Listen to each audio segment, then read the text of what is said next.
ਅਗਲੀ ਖਬਰ ਦੇ ਵੱਲ ਵਧੀਏ ਤੇ ਜਾਂਦੇ-ਜਾਂਦੇ ਗੱਲ ਕਰੀਏ ਕੱਚੇ ਤੇਲ ਦੀ। ਵੈਸੇ ਤੇਲ ਤਾਂ ਸਰਕਾਰਾਂ ਲੋਕਾਂ ਨੂੰ ਦੇ ਰਹੀਆਂ ਇੰਨੀ ਮਹਿੰਗਾਈ ਦੇ ਨਾਲ, ਪਰ ਕੱਚਾ ਤੇਲ ਕਹਿੰਦੇ 1 ਸਾਲ ਦੇ ਵਿੱਚ 35% ਸਸਤਾ ਹੋਇਆ। ਲੋਕਾਂ ਨੂੰ ਰਾਹਤ ਨਹੀਂ। ਮੈਂ ਬਹੁਤ ਵੱਡਾ ਇਕਨੋਮਿਸਟ ਤਾਂ ਨਹੀਂ ਗਾ, ਅਰਥ ਸ਼ਾਸਤਰੀ ਤਾਂ ਮੈਂ ਨਹੀਂ ਗਾ ਸ਼ਰਮਾ ਜੀ, ਪਰ ਇੱਕ ਸਵਾਲ ਤਾਂ ਆਮ ਮਾਤੜ ਬੰਦੇ ਦੇ ਦਿਮਾਗ 'ਚ ਹੀ ਆਉਂਦਾ ਹੈ ਵੀ ਜਦੋਂ ਤਾਂ ਤੇਲ ਦੀਆਂ ਕੀਮਤਾਂ ਵੱਧਦੀਆਂ, ਉਹ ਤਾਂ ਤੇਲ ਕੰਪਨੀਆਂ ਨਾਲ ਦੀ ਨਾਲ ਪੈਸੇ ਫਿਰ ਰੁਪਈਆਂ ਦੇ ਵਿੱਚ ਕੀਮਤ ਵਧਾ ਦਿੰਦੀਆਂ।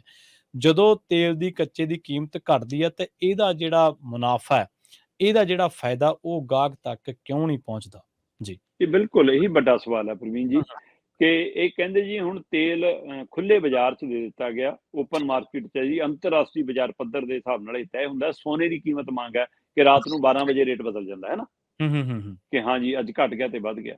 ਹੂੰ, ਪਿਛਲੇ 1 ਸਾਲ 3 ਮਹੀਨਿਆਂ ਤੋਂ ਹੂੰ। ਪੈਟਰੋਲ ਦੀਆਂ ਕੀਮਤਾਂ, ਡੀਜ਼ਲ ਦੀਆਂ ਕੀਮਤਾਂ 'ਚ ਕੋਈ ਤਬਦੀਲੀ ਨਹੀਂ ਆਈ। ਹੂੰ। ਪਰ ਇਸ 1 ਸਾਲ 3 ਮਹੀਨਿਆਂ 'ਚ ਕੱਚਾ ਤੇਲ 15% ਤੋਂ ਲੈ ਕੇ 35% ਤੱਕ ਸਸਤਾ ਹੋਇਆ। ਜੀ। ਤੇ ਕਿਉਂ ਨਹੀਂ ਘਟੇ ਰੇਟ? ਔਰ ਆਹ ਸਵੇਰ ਨੂੰ ਮਹਿੰਗਾ ਹੋ ਜਾਵੇ, ਅੱਧੀ ਰਾਤ ਨੂੰ 12 ਵਜੇ ਸੁੱਤਿਆਂ ਪਏ ਨੂੰ ਵੀ ਲੋਕਾਂ ਨੂੰ ਪਤਾ ਲੱਗਣਾ ਸਵੇਰ ਨੂੰ ਤੇਲ ਮਹਿੰਗਾ ਹੋਇਆ ਹੋਊਗਾ। ਹੂੰ। ਇਹ ਜੀ, ਮੁਨਾਫਾ ਕੌਣ ਕਮਾ ਰਿਹਾ? ਜੀ। ਅਸਲ 'ਚ ਕੀ ਹੈ ਪ੍ਰਵੀਨ ਜੀ, ਕਿ ਪਿਛਲੇ 1 ਸਾਲ ਤੋਂ ਰੂਸ ਯੂਕਰੇਨ ਦੀ ਜੰਗ ਤੋਂ ਬਾਅਦ ਖਾਸ ਕਰਕੇ ਹੈ ਨਾ, ਜੀ। ਤੇ ਔਰ ਭਾਰਤ ਨੇ ਵੱਡੀ ਮਿਆਦ 'ਚ ਤੇਲ ਖਰੀਦ ਕੇ ਹੋਰ ਸਸਤਾ ਵੱਖਰੀ ਤਰ੍ਹਾਂ ਸਟੋਰ ਵੀ ਕਰ ਲਿਆ ਇਹਨਾਂ ਦੀ ਸਰਕਾਰੀ ਕੰਪਨੀਆਂ ਨੇ, ਠੀਕ ਹੈ। ਤਾਂ ਕਿ ਜਦੋਂ ਲੋੜ ਪਵੇ ਚੋਣਾਂ ਦੇ ਟਾਈਮ ਹੋਰ ਸਸਤਾ ਕਰਕੇ ਸ਼ਾਇਦ ਵੇਚ ਲਈ ਜੇ ਮਹਿੰਗਾ ਵੀ ਹੋ ਜਾਵੇ ਨਾ। ਪਰ ਹੂੰ। ਪਿਛਲੇ 1 ਸਾਲ 3 ਮਹੀਨਿਆਂ ਦੇ ਵਿੱਚ ਭਾਰਤ ਦੇ ਅੰਦਰ ਕੱਚੇ ਤੇਲ ਦਾ ਜਿਹੜਾ ਕੀਮਤ ਹੈ ਉਹ 15% ਤੋਂ ਲੈ ਕੇ 35%, ਖਾਸ ਕਰ ਜੁਲਾਈ ਮਹੀਨੇ 'ਚ 35% ਤੱਕ ਕੱਚਾ ਤੇਲ ਥੱਲੇ ਆਇਆ। ਠੀਕ ਹੈ। 101 ਰੁਪਏ ਪ੍ਰਤੀ ਬੈਰਲ ਵਾਲਾ ਤੇਲ ਹੁਣ 82 ਡਾਲਰ ਪ੍ਰਤੀ ਬੈਰਲ ਤੇ ਹੈ। 101 ਡਾਲਰ ਪ੍ਰਤੀ ਬੈਰਲ ਵਾਲਾ ਜਿਹੜਾ ਤੇਲ ਸੀ ਕੱਚਾ ਤੇਲ, ਉਹ ਅੱਜ ਦੀ ਤਰੀਕ 'ਚ ਲਗਭਗ 82.57 ਡਾਲਰ ਪ੍ਰਤੀ ਬੈਰਲ ਤੇ ਆ ਗਿਆ। ਠੀਕ ਹੈ। ਪਰ ਪੈਟਰੋਲ ਡੀਜ਼ਲ ਦੀ ਕੀਮਤ 'ਚ ਕੋਈ ਨਹੀਂ। ਆਰਥਿਕ ਮਾਹਰ ਮੰਨਦੇ ਨੇ ਕਿ ਅੱਜ ਦੀ ਤਰੀਕ 'ਚ 10 ਤੋਂ 11 ਰੁਪਏ ਦੋ ਚੀਜ਼ਾਂ ਥੱਲੇ ਆ ਸਕਦੀਆਂ। ਭਾਰਤ 'ਚ ਪੈਟਰੋਲ ਦੀ ਕੀਮਤ ਔਸਤਨ 100 ਦੇ ਗੇੜ 'ਚ ਚੱਲਦੀ ਹੈ ਤੇ ਡੀਜ਼ਲ ਦੀ ਕੀਮਤ 90 ਤੋਂ 92 ਰੁਪਏ ਹੈ ਨਾ ਔਸਤਨ ਚੱਲ ਰਹੀ ਹੈ। ਸੋ ਇਹ 10-10 ਰੁਪਏ ਸਸਤਾ ਹੋ ਸਕਦਾ ਹੈ। ਔਰ ਕਿਸੇ ਸਮੇਂ ਆਪਾਂ ਪਹਿਲਾਂ ਵੀ ਇਹਦੇ ਪਰ ਗੱਲ ਕਰ ਚੁੱਕੇ ਕਿ ਭਾਈ ਇਹ ਤੇਲ ਹੈ ਜਾਂ ਦੁੱਧ ਹੈ ਜਿਹਦੇ ਪਰ ਮਲਾਈ ਆਉਂਦੀ ਹੈ? ਕੌਣ ਖਾ ਰਿਹਾ ਮਲਾਈ?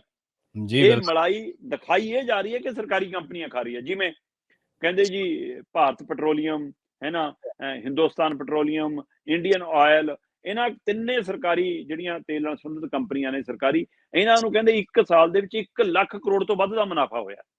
ਠੀਕ ਹੈ। ਜਿਹੜਾ ਕੱਚਾ ਤੇਲ ਬਾਹਰੋਂ ਖਰੀਦ ਕੇ ਸੋਧ ਕੇ ਹੁਣ ਸੋਧਣ ਦਾ ਕੰਮ ਹੈ ਜਿਹੜਾ ਉਹਨੂੰ ਹੈ ਨਾ, ਸੁਧਾਈ ਦਾ ਕੰਮ, ਉਹ ਪ੍ਰਾਈਵੇਟ ਘਰਾਣਿਆਂ ਕੋਲ ਹੈ, ਉਹ ਅਡਾਨੀ ਅਡਾਨੀਆਂ ਕੋਲ ਹੈ। ਸੋ ਅਸਲੀ ਮਲਾਈ ਉਹ ਖਾ ਰਹੇ ਨੇ ਜਨਾਬ, ਦਿਖਾਇਆ ਇਹ ਮਲਾਈ ਜਾ ਰਿਹਾ।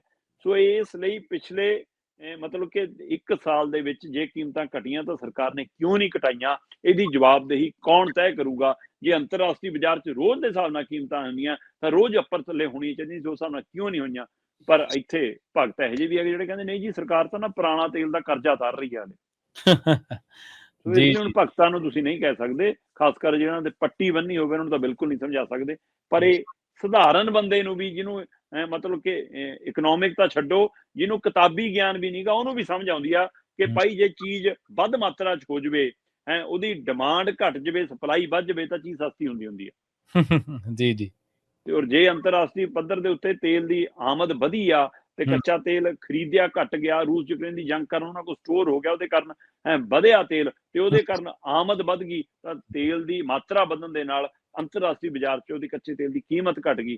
ਫਿਰ ਉਹ ਲੋਕਾਂ ਨੂੰ ਸਸਤਾ ਕਿਉਂ ਨਹੀਂ ਮਿਲ ਰਿਹਾ? ਇਹਦਾ ਜਵਾਬ ਨਾ ਕੰਪਨੀਆਂ ਤੋਂ ਕੋਈ ਪੁੱਛ ਰਿਹਾ, ਨਾ ਸਰਕਾਰ ਤੋਂ ਪੁੱਛ ਰਿਹਾ, ਤੇ ਮਲਾਈ ਖਾਣ ਵਾਲੇ ਤੇਲ ਤੇ ਆਈ ਮਲਾਈ ਵੀ ਛਕ ਰਿਹਾ ਜਨਾਬ। ਮੌਜ ਆ ਅਡਾਨੀ ਅਡਾਨੀਆਂ ਦੀ। ਸ਼ਰਮਾ ਜੀ, ਚੱਕਰ ਪਤਾ ਕੀ ਆ? ਜਦੋਂ ਬੰਦਾ 4 ਉਂਗਲਾਂ ਗੂਗਲ ਤੇ ਸ਼ਬਦ ਟਾਈਪ ਕਰਕੇ ਤੇ ਉਹ ਪੜ੍ਹਨ ਤੋਂ ਕਤਰਾਉਂਦਾ ਹੋਵੇ ਤੇ ਉਹਦਾ ਸਿਰਫ ਟਾਰਗੇਟ ਇਹ ਹੋਵੇ ਵੀ ਮੈਂ ਬਈ ਫਲਾਣੇ ਬੰਦੇ ਨੂੰ ਖੁਸ਼ ਕਰਨ ਵਾਸਤੇ ਇੰਨੇ WhatsApp ਗਰੁੱਪਾਂ ਦੇ ਵਿੱਚ ਮੈਸੇਜ ਛੱਡਣੇ ਆ, ਉਹ ਖੁਸ਼ ਥੋੜ੍ਹਾ ਕਰੂਗਾ। ਉਹ ਤਾਂ ਖੁਸ਼ਾਮਦੀ ਕਰੂਗਾ ਨਾ, ਕਿਸੇ ਨੂੰ ਖੁਸ਼ ਕਰਨ ਵਾਸਤੇ, ਕਿਸੇ ਪ੍ਰਧਾਨ ਨੂੰ, ਕਿਸੇ ਹੋਰ ਨੂੰ ਗਾਂ ਇੱਕ ਹਾਇਰਾਰਕੀ ਆ ਨਾ ਪੂਰੀ। ਜਿਹੜਾ ਮਾਤੜ ਬੰਦਾ ਹੈ ਉਹ ਕਈ ਵਾਰੀ ਉਲਝ ਜਾਂਦਾ ਪੋਲੀਟੀਕਲ ਲੋਕਾਂ ਦੇ ਝੰਜਟ ਦੇ ਵਿੱਚ।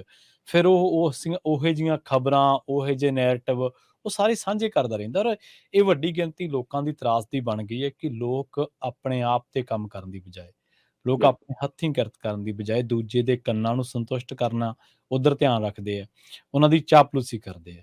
ਔਰ ਇਹ ਸਾਡੇ ਮੁਆਸ਼ਰੇ ਦੇ ਵਿੱਚ, ਸ਼ਰਮਾ ਜੀ, ਇਕੱਲੇ ਪੋਲੀਟੀਕਲ ਸਿਸਟਮ ਦੇ ਵਿੱਚ ਨਹੀਂ, ਬਹੁਤ ਥਾਈਂ ਐਸਾ ਹੋ ਰਿਹਾ। ਹੋ ਬਹੁਤ ਰਿਹਾ। ਰਹੀ ਐਸਾ, ਔਰ ਇਹ ਚਾਪਲੂਸ ਕਿਸਮ ਦੇ ਲੋਕ ਖੁਸ਼ ਰੱਖਦੇ ਆ ਆਪਦੀਆਂ ਕਾਵਾਂ ਨੂੰ, ਉਹਨਾਂ ਦੇ ਕੰਨਾਂ ਨੂੰ ਪਲੀਜ਼ ਕਰਕੇ, ਉਹਨਾਂ ਦੇ ਕੰਨਾਂ ਨੂੰ ਸੰਤੁਸ਼ਟ ਕਰਕੇ। ਕਾਵਾਂ ਨੂੰ ਖੁਸ਼ ਕਰਨ ਦੀ ਆਦਤ ਸਾਨੂੰ ਗਈ ਨਹੀਂ। ਹਾਂਜੀ, ਹਾਂਜੀ, ਬਿਲਕੁਲ ਇਹ ਕਈ ਲੋਕਾਂ ਦੇ ਬਲੱਡ ਦੇ ਵਿੱਚ ਆ, ਕਈ ਲੋਕਾਂ ਦੇ ਆਦਤ ਦੇ ਵਿੱਚ ਆ, ਸੁਭਾਅ ਦੇ ਵਿੱਚ ਆ, ਔਰ ਉਹ ਬਿਲਕੁਲ। ਬਾ-ਕਮਾਲ ਤਰੀਕੇ ਦੇ ਨਾਲ ਇਹ ਕੰਮ ਕਰਦੇ ਨੇ। ਇੰਨੀ ਸ਼ਿੱਦਤ ਨਾਲ ਹੋਰ ਸ਼ਾਇਦ ਕੰਮ ਉਹਨਾਂ ਤੋਂ ਨਹੀਂ ਹੁੰਦਾ ਹੋਣਾ।